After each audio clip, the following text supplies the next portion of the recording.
All right, ladies and gentlemen, welcome to the Reality Kenyan one more time from the Learned Corner, where we normally bring you issues affecting the real Kenyans on the ground and as far as the government is concerned and the livelihood of the common mwananchi. And as usual, ladies and gentlemen, share with your friends because we are growing each and every day. And we thank you so much for last week. And this week we are coming again bigger and better. And joining us each and every week to break this down in a very, very sensible and simple way is the Deputy Party Leader of Safina Party, Honorable Wakili Willis Otieno.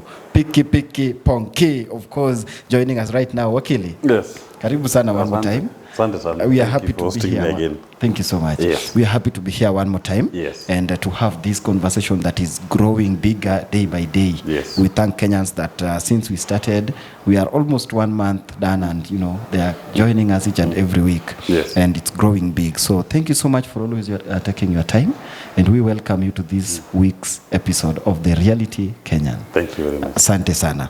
So how can you rate the week so far? So far, I'm seeing an interesting week that we've had. Yes. Baba is digging in with ensuring the people exercise their right to demonstrate in Article 37. Yes. And you're seeing the state responding in a very high-handed manner. Yeah. And it's interesting that for the first time, there's a new nomenclature in our governance. Yeah. Called government hired goons. Government hired goons.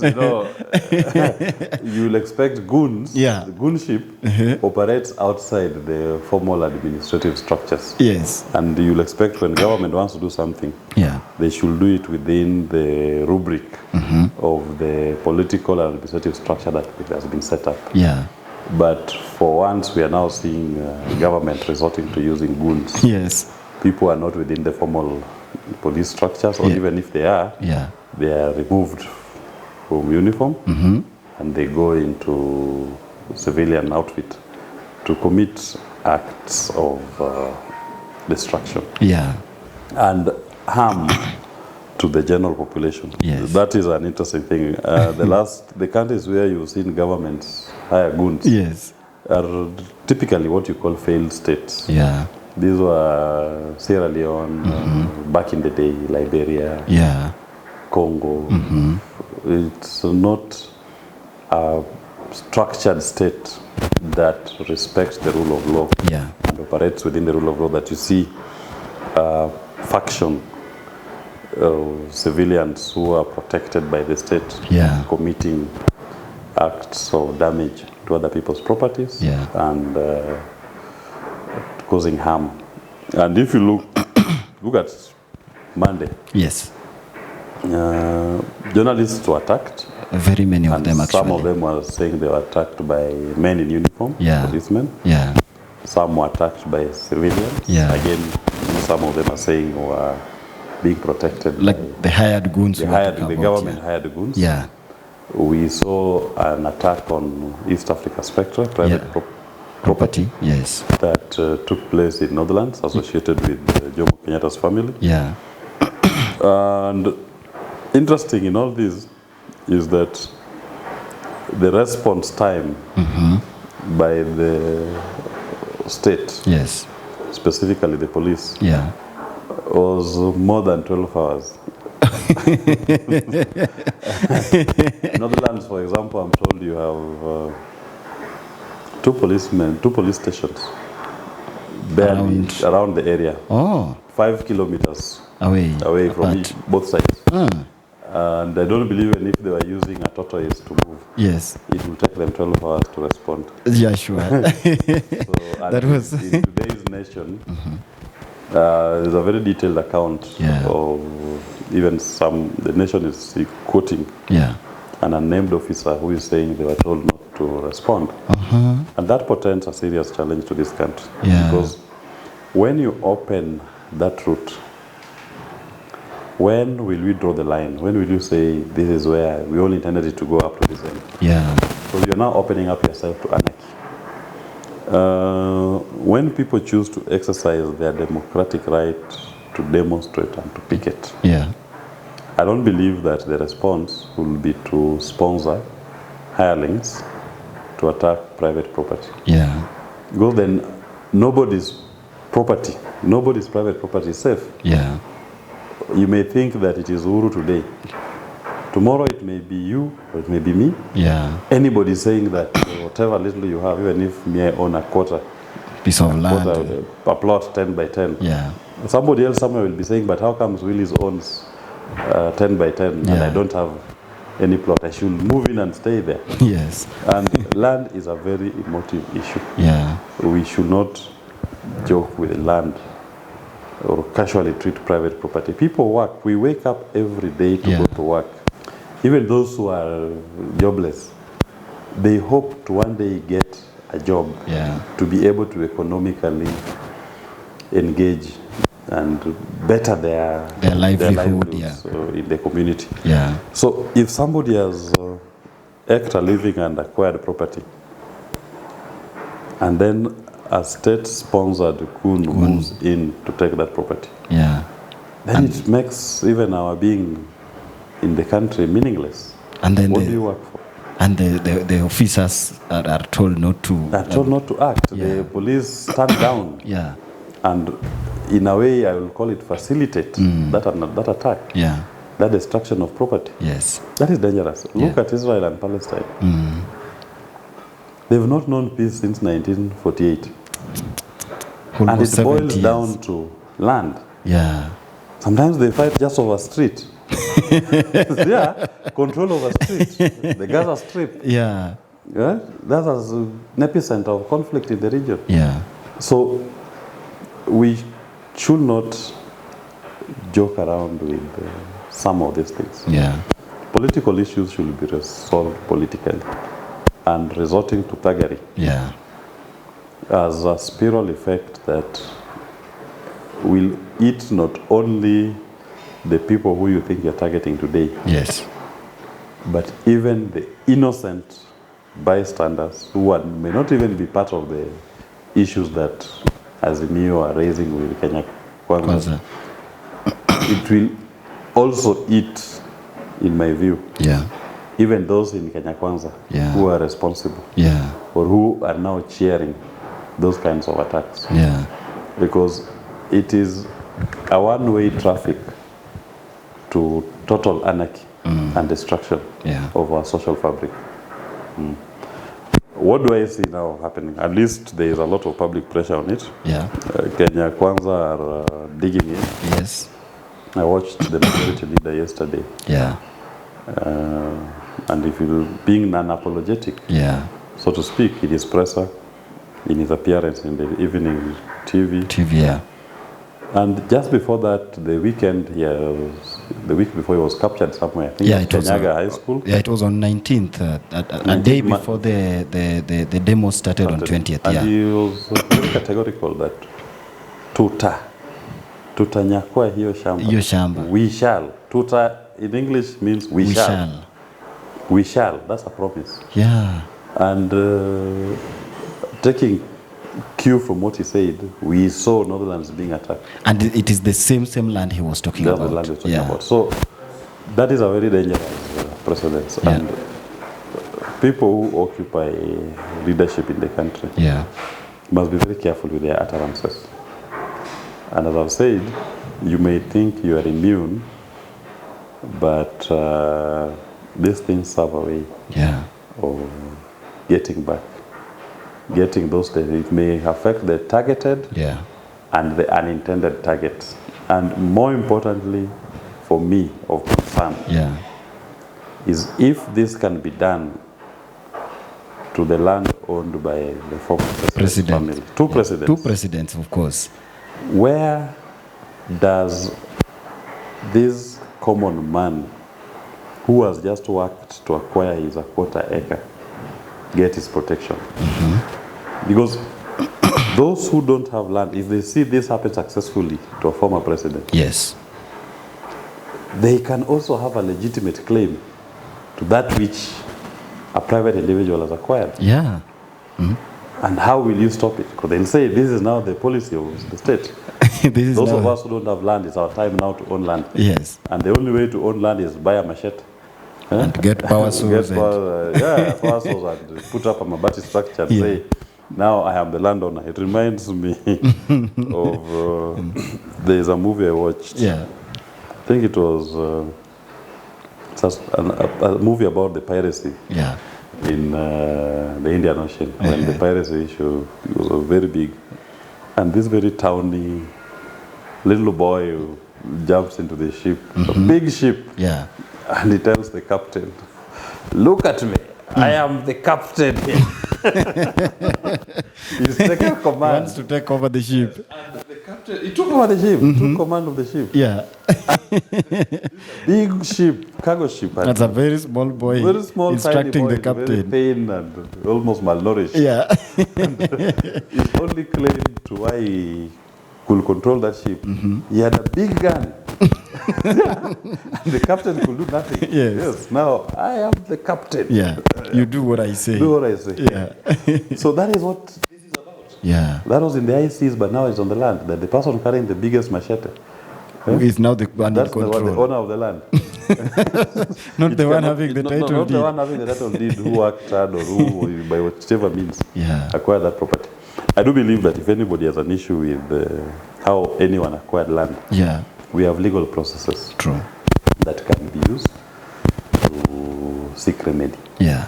If the Kenyatta family, for whatever reason, somebody believes that they illegally acquired that parcel of land, go to court, get the title nullified, go through a process of allotment, you recover it, and deal with it. And these lands have been there for 30 years. 30 years, some are over 50 years. Since the titles were transferred. Yeah. So I don't see any justification. I just see dangerous politics in this particular instance. And don't you think that, majority are also looking at it as vengeance because it was a coincidence that the same day that the Northlands was being invaded is the same day that Spectre International was also being attacked. And there have been claims before that the former president has been sponsoring the Azimio rallies and now the demonstrations. Don't you think it's also some sort of, vengeance and, kind of attacking these people directly, thinking that they're the ones now making these demos active? Of course. Yeah. Of course. There are many people, some people in the Kenya Kwanza side who have opened this voice. Actually, they've actually said it. Yes. Alleging that it's Uhuru Kenyatta who is sponsoring the Azimio demonstration. Yeah. And number one. Yes. Even if he were sponsoring, the right to demonstrate and to picket was entrenched by Kenyans, not Uhuru Kenyatta. Yes. In 2010, in Article 37 of their constitution. Yes. So he didn't sponsor that article. It's the Kenyan people who sponsor that article to be in their constitution. Yes. Then number two, so that even if he were, so what? The rights in the constitution belong to everyone. Yeah. And he can choose. Number three, I have not seen any evidence linking Uhuru Kenyatta to the sponsoring of the demonstration. Yeah. Baba is openly leading the demonstrations. He has called for them. Yes. He has invoked Article 37 of the Constitution. Your response as a government to somebody enjoying his constitutional rights is not to attack Spectra International associated with his family. Yeah. That cannot be a response. Otherwise, nothing could have stopped the people of Kenya in 2010 to put a rider to Article 37. Yes. You have a right to demonstrate and to picket, save that we can also attack your property if you exercise these rights. Yes. So they should deal with Baba politically on what questions he's raising. Going to attack his property does not address, in fact, it undermines the rule of law. Yeah. Because he has called for a peaceful demonstration. Yes. And you cannot police him or guide him on how he's going to enjoy that right. Yeah. And my take on this, what Baba has been saying publicly, what politicians associated as the new. Yeah. the public position they've taken. They've said our demonstrations are peaceful, and they've called out. Yeah. I mean, they've told their supporters not to cause any destruction of property. Yeah. And you know the interesting thing, on Sunday, Baba was in Isla Rebakasi. Yeah. Then he went to church in somewhere in Nyamakima. Yes. Those were demonstrations. Right? Yes. None of those demonstrations was violent. Was chaotic and violent. Chaotic. Yeah. He had his church opportunity in church, had his procession from Embakasi all the way to town in Nyamakima. CBD, Nyamakima is the CBD. Yeah. Again, attended church, did his meetings there. Yeah. And there was no destruction of property. And running battles all over. Nothing. Yeah. But how comes when he says, I am now doing this one on Monday, you are seeing heavy deployment of police? And unfortunately, it is the police, in my view, who are causing some the of running battles, because that we are seeing every day. Otherwise, the police should just allow them to exercise their right. Yeah, and that's the duty opinion. of the police is just to provide protection. Yeah. And so far, if you ask me, and in the run-up to the period leading to this demonstration, Baba has held so many demonstrations. He has held so many meetings, processions, and we've not seen the kind of chaos that these ones in particular are attracting. And the only missing ingredient in the previous one that is present in this one is the heavy police deployment. So it means when the police don't deploy in the number that they do, Baba's public demonstrations, processions, political gatherings have been largely peaceful. No incidents have been recorded.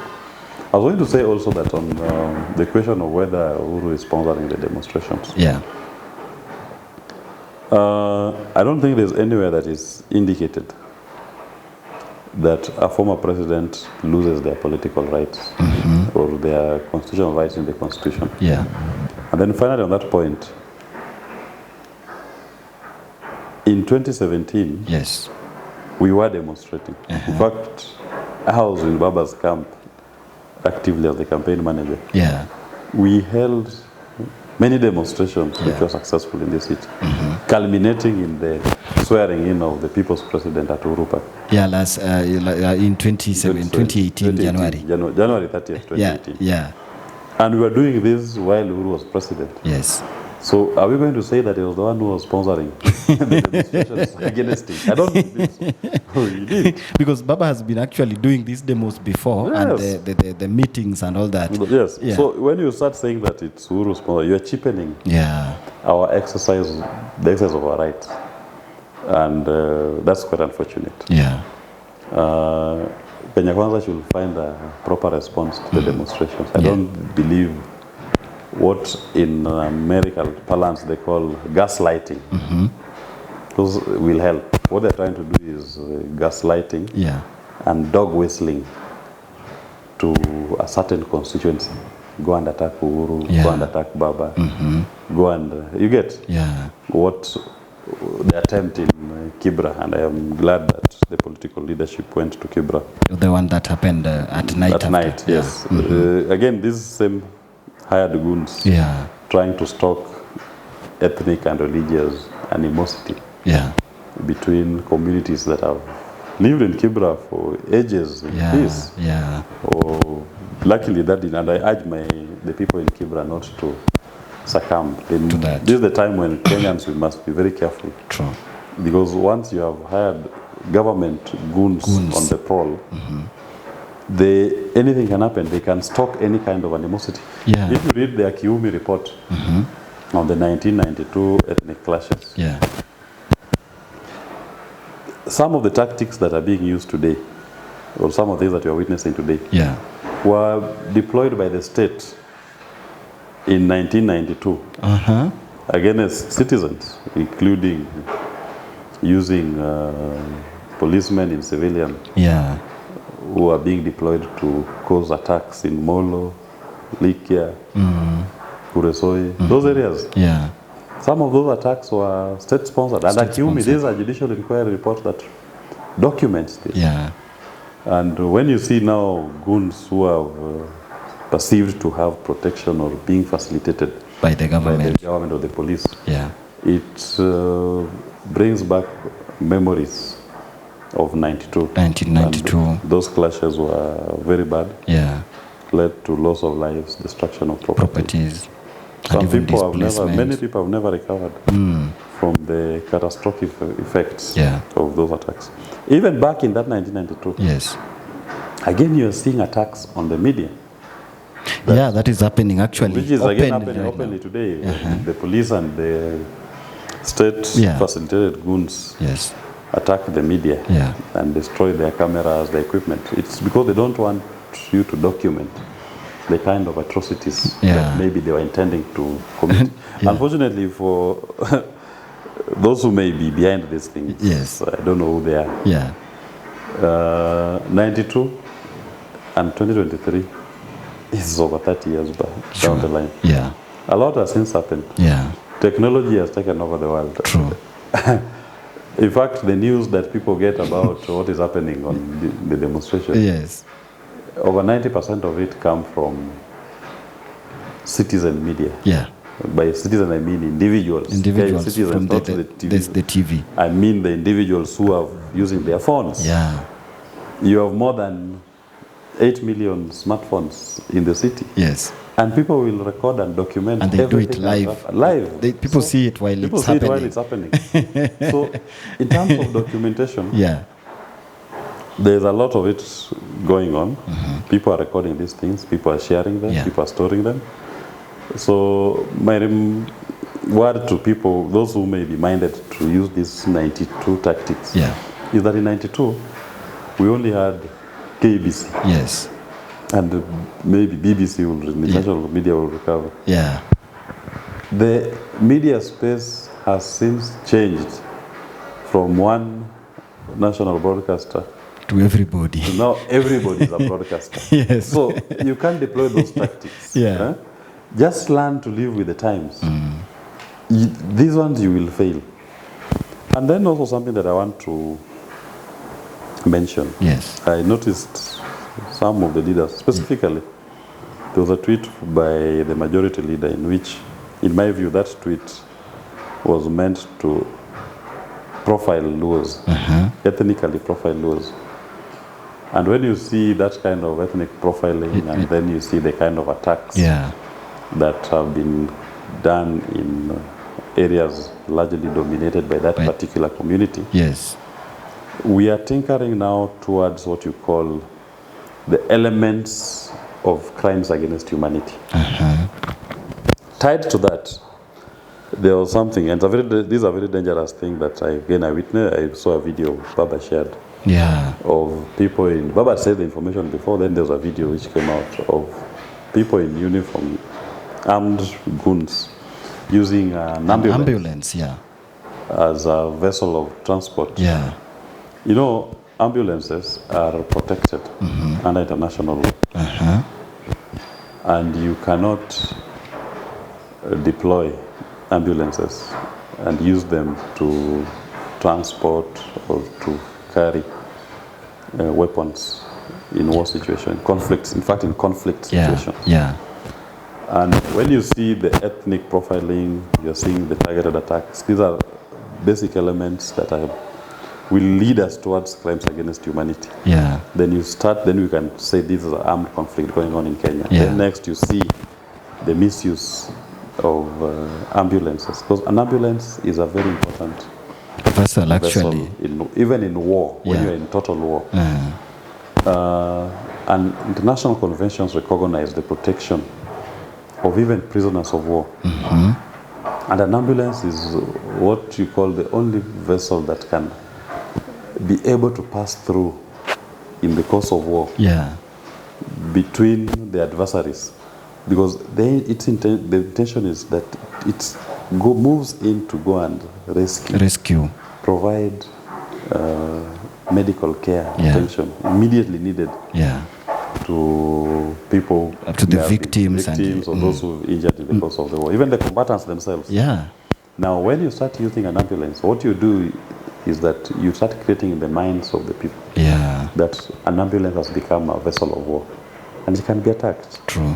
So that was a very dangerous thing, and whoever thought of that He failed, actually. He failed, and one time, if the patterns that I'm seeing continue, they may have an indictment on war crimes.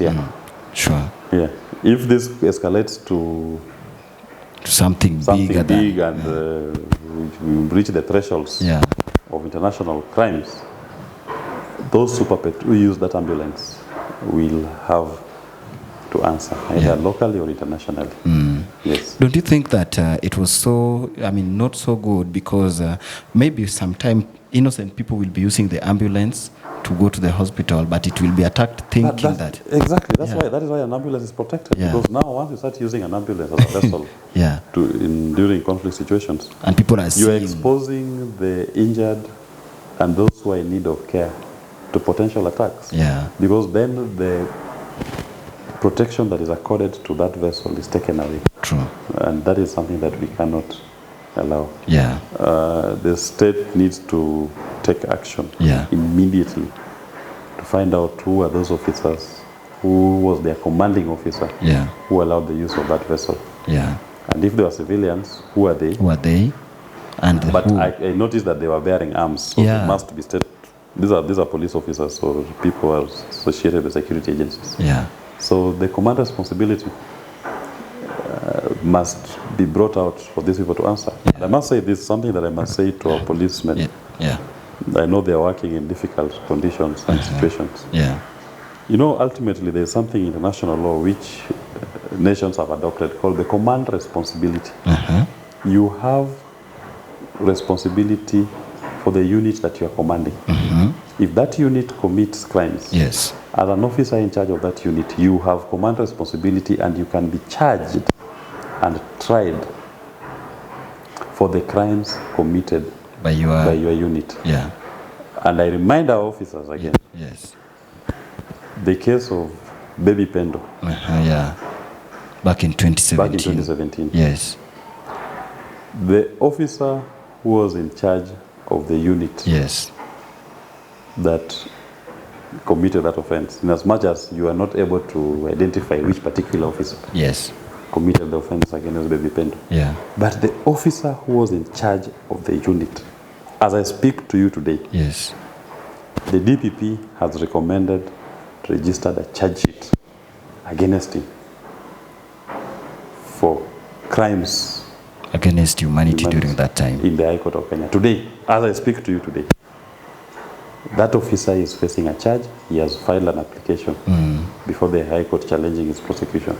But you see, he's now on his own. In fact, there are several officers, some of them are even retired. Some might have even passed on, There are around 7 of them. Some have retired, some are still serving officers. But they are now being charged. So, in this kind of situations, as an officer, you must pay particular attention to your oath of office and your duty to protect and preserve. Your duty is to protect. It's not to go out to commit atrocities. Because you never know. I believe those officers who are deployed in the Baby Pendo case, they didn't believe that they will ever be called to account. Right now, the superiors are in court. They are in court responding to charges and trying to frustrate the challenging the registration of those charges against them. So they really need people bear, and in criminal law, there is no limitation period. It can even come after 50 years. Even after 50 years, you can still be charged. And if you saw how the IG, spoke on, was it on Sunday, a day before a day before the demos, how can you rate that kind of, again, speech? The kind of speech was meant to scare. And I don't know how scare tactics don't work anymore. You are a police officer, what you do is just provide security and ensure that people's properties are not destroyed, lives are not hurt, lives are not lost. When you take a stance that is meant to scare or looks partisan, then you may lose your credibility. I hope the IG sees sense and uphold his duty and perform his function as guided by the law. Ultimately, that is the most important thing. If the law allows him, that is allowed within the law. if the law restrains him from using force or deploying force when force is not necessary, then the law will again at some point catch up with him. As I've said, in criminal law, there is no limitation period. Yes. Even once you leave office, you can still be called upon to answer if you commit a crime. So it's a delicate balancing act that officers must play. Your duty to protect, the instructions you've been given, and your responsibility to the law. Yes. Wow. As we almost wind up, Wakili, there's also been this thing that people have been noticing of late when the government or people from the administration side attacking the mainstream media, claiming that they are biased in their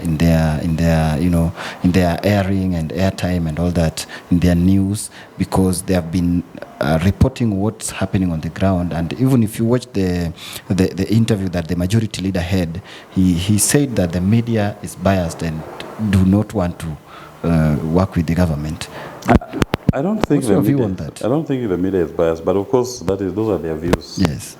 When you're in government and certain news or information come out that shows you in bad light, you may not be comfortable with it. So you expect them to take that kind of a reaction. Yes.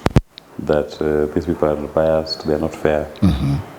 As a government, you'll wish that every morning people just sing you praises, and you don't want people to be shown images of conflict or attacks. So I don't think the media is biased in my view, because if you look at what the media covers and what is in social media, they in a way corroborate each other. True, it's actually the same. It's the same. So too bad for those who are in government that today more news is negative news on them, but it's the reality of what is happening.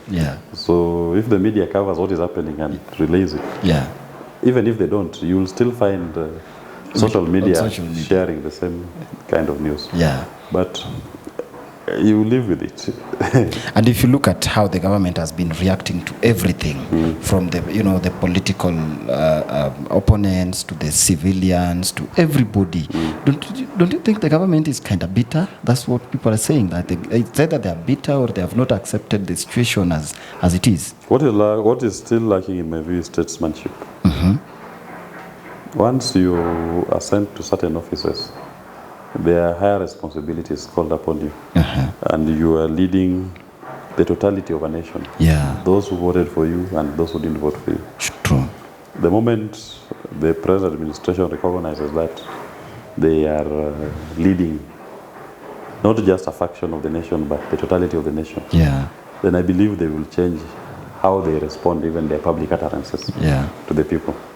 Because you cannot just be a president or a majority leader or a deputy president to one section of Kenyans. True. You are for all Kenyans.